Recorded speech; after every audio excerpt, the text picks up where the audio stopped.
saya Mitra Sita Utami. Saya dari KKN Balai Kampung Rumbai Bukit 2021 Universitas Riau. Di masa pandemi yang sekarang ini, pola hidup sehat saya tidaklah cukup. Pemerintah Indonesia memberikan program vaksinasi gratis untuk masyarakat Indonesia yang bertujuan untuk melindungi tubuh kita dari virus corona. Vaksin yang banyak diperbincangkan di Indonesia antara lain Sinovac, AstraZeneca, dan Pfizer. Untuk penjelasan vaksin tersebut, simak video ini.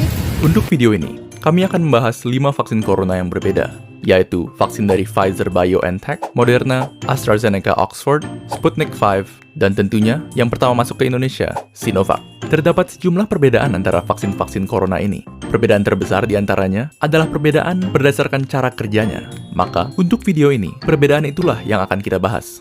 Namun, sebelum membahas perbedaan cara kerja vaksin, ada baiknya kita memahami terlebih dahulu bagaimana sebenarnya tubuh manusia melawan virus dan menciptakan kekebalan. Ketika virus atau apapun yang bersifat asing memasuki tubuh manusia, sistem imun kita akan menyerangnya.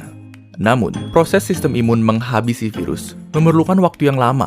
Karena, untuk mengalahkan infeksi, sistem imun kita harus mencari tahu cara untuk melawannya terlebih dahulu. Sementara proses ini berlanjut, virus akan terus menyebar dan berlipat ganda, dan tubuh yang terinfeksi akan jatuh sakit. Akhirnya, setelah sistem imun tubuh berhasil menghabisi virus, dia akan terus mengingat cara untuk melawannya. Sehingga, jika virus yang sama datang lagi, tubuh kita sudah siap menghadapinya. Jadi pada dasarnya, bisa dikatakan bahwa cara kerja semua vaksin itu relatif sama, yaitu untuk memberi sistem imun kita strategi perlawanan virus tanpa harus melawan virusnya secara langsung. Meskipun demikian, cara menyampaikan strategi perlawanan tersebut berbeda-beda untuk tiap vaksin. Kita mulai dengan Sinovac, vaksin COVID-19 buatan Cina yang menggunakan metode inactivated virus atau virus yang dinonaktifkan. Metode ini menggunakan virus COVID-19 yang sudah dibunuh yang kemudian dimasukkan ke dalam tubuh manusia. Walaupun nonaktif dan tidak dapat menyebar, sistem imun tetap akan menanggapinya dan mempelajari cara melawannya. Namun, respon dari sistem imun mungkin saja tidak seampuh jika melawan virus yang masih hidup. Oleh karena itu, tipe vaksin seperti ini memerlukan beberapa dosis supaya efektif. Selanjutnya, terdapat vaksin dari AstraZeneca dan Sputnik V yang menggunakan metode viral vector.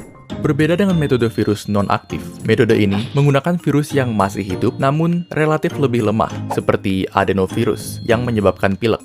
Virus lemah tersebut kemudian digunakan sebagai tumpangan bagi materi genetik COVID-19 yang akan digunakan oleh sistem imun untuk menciptakan kekebalan tanpa harus mengekspos tubuh terhadap bahaya dari virus corona yang asli. Dan selanjutnya, metode yang paling banyak dibicarakan dan yang termutakhir di antara vaksin-vaksin yang ada, yaitu vaksin mRNA yang digunakan oleh Pfizer dan Moderna. Cara kerja vaksin ini lumayan keren, jadi dengarkan baik-baik. Di dalam COVID-19, terdapat suatu protein yang sangat penting. Protein ini digunakan oleh COVID untuk memasuki sel tubuh manusia dan membuatnya lebih mudah menular. Anggap saja ini sebagai senjata yang membuat COVID terlalu overpowered. Nah, logikanya adalah, jika kita dapat membuat tubuh kebal terhadap protein ini, maka tubuh akan kebal terhadap COVID-19 secara keseluruhan.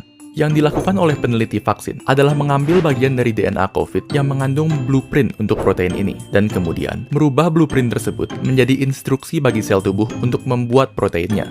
Instruksi ini dikenal sebagai mRNA, dan mRNA inilah vaksinnya. Lalu, mengapa kita ingin sel tubuh membuat protein ini? Bukannya itu berbahaya? Tidak sama sekali.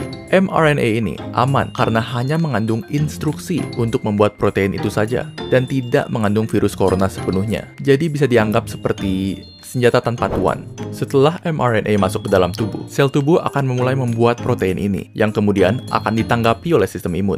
Setelah sistem imun berhasil menghancurkan protein ini, dia akan tetap ingat cara melawannya sehingga membuat dirimu kebal terhadap COVID-19. Nah, apa saja sih yang diperlukan ketika kita ingin vaksin? Yang pertama adalah kesehatan, karena ada beberapa penyakit yang tidak memungkinkan untuk melakukan vaksinasi. Untuk info lebih lanjut, silakan hubungi dokter. Yang kedua adalah kartu tanda penduduk atau KTP untuk mendata siapa-siapa saja yang sudah vaksin dan akan vaksin. Nah, tunggu apa lagi? Mari kita sukseskan program vaksinasi untuk